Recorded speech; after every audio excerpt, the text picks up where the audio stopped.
అక్క వేడి వేడి అన్నంలోకి ఏదైనా కాంబినేషన్ చెప్పక్క. సరే, అన్నంలోనే కాదు దోశలోకి కూడా సెట్ అయ్యే రెసిపీ చెప్తా. సరే, ఆ రెసిపీ ప్రాసెస్ ఏంటో చెప్పక్క.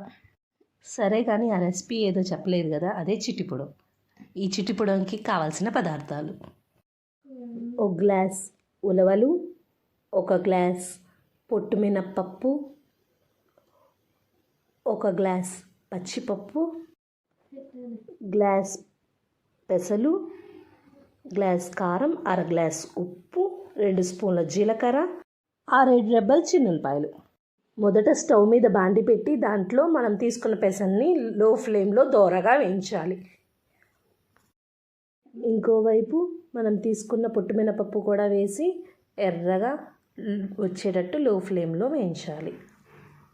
ఆ 2 ఎర్రగా వేగిన తర్వాత 2 ప్లేట్లలో ట్రాన్స్ఫర్ చేయాలి. అదే బాండీలో ఉలవల్ని కూడా వేసి లో ఫ్లేమ్లో వేయించాలి. ఇంకో బాండీలో పచ్చిపప్పు కూడా వేసి ఎర్రగా వచ్చేటట్టు ఫ్రై చేయాలి. ఈ 2 లో ఫ్లేమ్లో ఫ్రై చేయడం వల్ల పప్పు లోపల దాకా వేగుద్ది. తర్వాత అలా లో ఫ్లేమ్లో వేగడం వల్ల చిట్టిపొడి కూడా టేస్ట్గా ఉంటుంది. అలా వేగిన తర్వాత 2 ప్లేట్లలో ట్రాన్స్ఫర్ చేయాలి. ట్రాన్స్ఫర్ చేసిన తర్వాత ఒక మిక్సీ జార్ని తడి లేకుండా తీసుకోవాలి. దాంట్లో ఫస్ట్ పొట్టుపప్పుని కొద్దిగా మెత్తగా గ్రైండ్ చేయాలి. అలా గ్రైండ్ చేసిన తర్వాత పెసల్ని కూడా వేసి కొద్దిగా మెత్తగా గ్రైండ్ చేయాలి. ఆ 2 గ్రైండ్ చేసిన తర్వాత ఉలవలు, పచ్చిపప్పు కూడా వేసి గ్రైండ్ చేయాలి.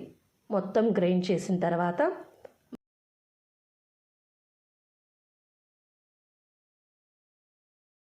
మనం ఇందాక తీసుకున్న కారం, ఉప్పు,